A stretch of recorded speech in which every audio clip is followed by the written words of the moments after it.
ሰበር ዜና መንግስት በሚቀጥለው የ2019 በጀት ዓመት ከህብረተሰቡ ለመሰብሰብ ያቀደው የታክስ ገቢ ነጋዴውን ማህበረሰብ በእጅጉ ያስደነገጠ መሆኑን ሚዲያችን ለማወቅ ችሏል።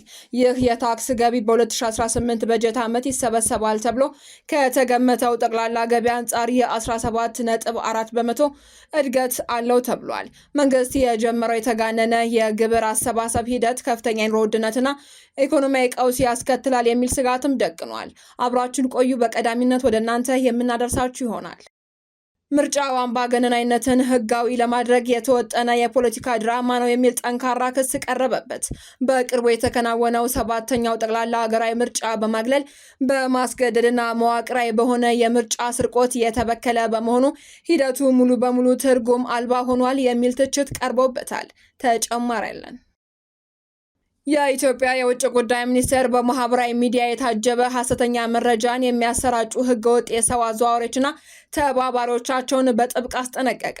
ህገወጥ የሰው አዘዋዋሪዎችን የህግ ተጠያቂ ለማድረግም የተጀመሩ ጥረቶች ተጠናክረው በመቀጠላቸው አዘዋዋሪዎች ከድርጊታቸው እንዲቆጠቡ ሲልም አሳስቧል።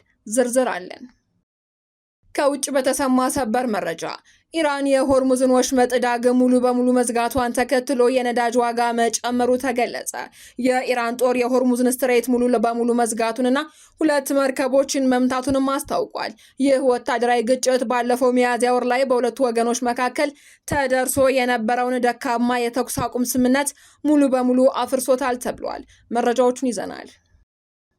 የተከበራችሁ የቻናላችን ቤተሰቦች ዝርዝር መረጃዎችን ከመመልከታችሁ በፊት ቪዲዮን ላይክ በማድረግ ማድመጥ እንድትጀምሩ በአክብሮት እየጋበዝን በቀጥታ ወደ መረጃዎቹ ተሸጋገርን። በቅድሚያ ለቀጣዩ በጀት ዓመት የማዳበሪያ ድጎማ 100 ቢሊዮን ብር መሆኑን የገንዘብ ሚኒስቴር አስታወቀ።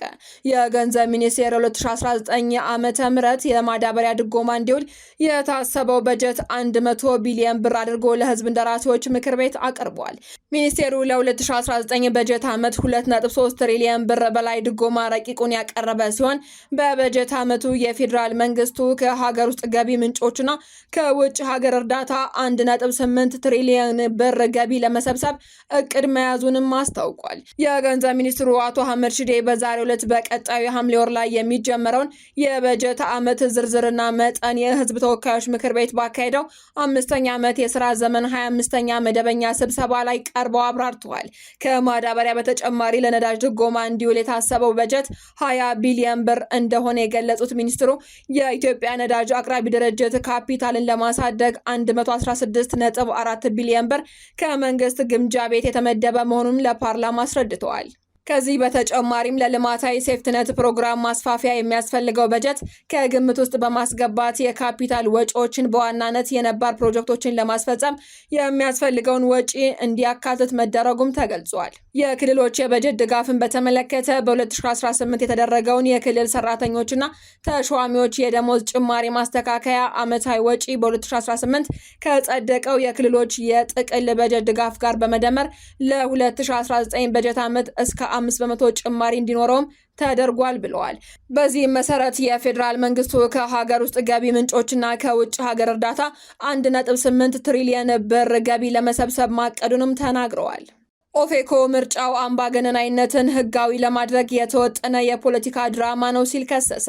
የኦሮሞ ፌዴራላዊ ኮንግረስ ኦፌኮ ባወጣው መግለጫ በቅርቡ የተከናወነው 7ኛው ጠቅላላ ሀገራዊ ምርጫ በማግለል በማስገደድና መዋቅራዊ በሆነ የምርጫ ስርቆት የተበከለ በመሆኑ ሂደቱ ሙሉ በሙሉ ትርጉም አልባ አድርጎታል ሲል ኮንኗል።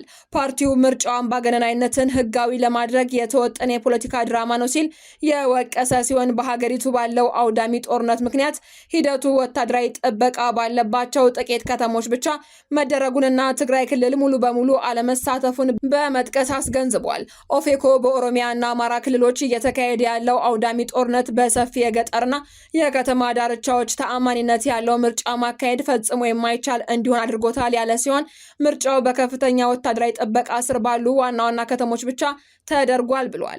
ኦፌኮ የአፍሪካ ህብረትና የምስራቅ አፍሪካ የልማት በይነ መንግስታት ድርጅት ፈቃድ እጅግ አነስተኛ 100 የማይሞሉ ታዛቢዎችን በማሰማራት በሀገሪቱ ከሚገኙ 52000 በላይ የምርጫ ጣቢያዎች ውስጥ ደህንነታቸው ተጠበቁ ጥቂት ከተሞች ብቻ የተወሰኑት 208 ወይንም 0.4 በመቶ በሚወክሉ ጣቢያዎች ብቻ በመገኘት የቅድመ ምርጫ ችግሮችንና አጠቃላይ የሀገሪቱን ሁኔታ ሳያገናዝቡ በዕለቱ ትዝብት ላይ ብቻ በመመስረት በመላው የኢትዮጵያ ነፃና ፍትሃዊ ምርጫ እንደተካሄደ በማስመሰል ያወጡት የሰላማዊና ግልጽነት ሪፖርት የምርጫ ዕለት ቱሪዝም እንጂ እውነተኛ የታዛቢነት ሚና አይደለም በማለትም ክፉኛ ተችቷቸዋል።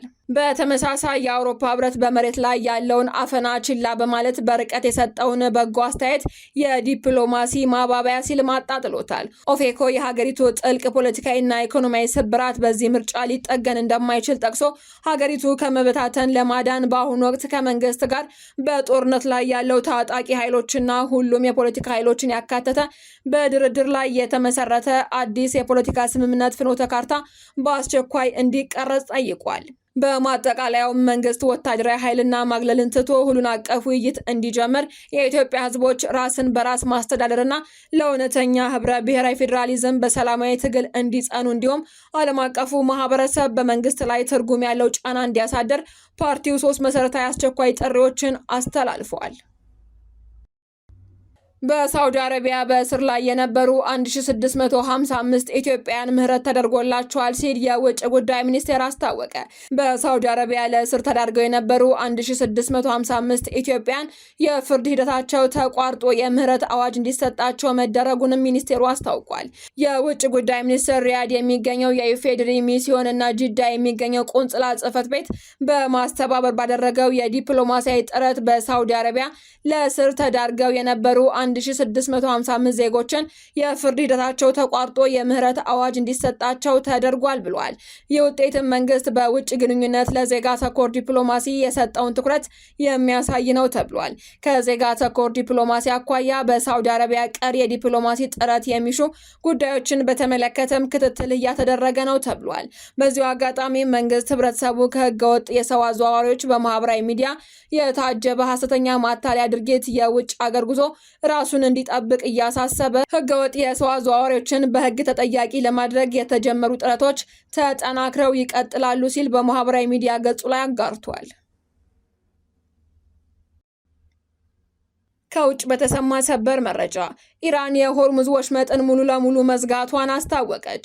የኢራን ጦር የሆርሙዝን ስትሬት ሙሉ ለሙሉ መዝጋቱንና 2 መርከቦችን መምታቱን አስታውቋል።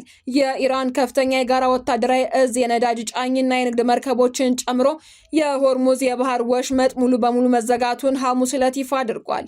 እዙ አክሎም በዚህ ስልታዊ የባህር መስመር ላይ ለማለፍ የሚሞክር ማንኛውም መርከብ ላይ ጥቃት እንደሚሰነዘር አስጠንቅቋል። ይህ በእንዲህ እንዳለ የሀገሪቱ የብሔራዊ ጥበቃ ባህር ኃይል የጠቀሰው የኢራን መንግስታዊ መገናኛ ብዙሃን እገዳውን በመጣስ በባህር ወሽመጡ ለማለፍ የሞከሩ 2 ህግ ተላላፊ መርከቦች መመታታቸውን ዘግቧል።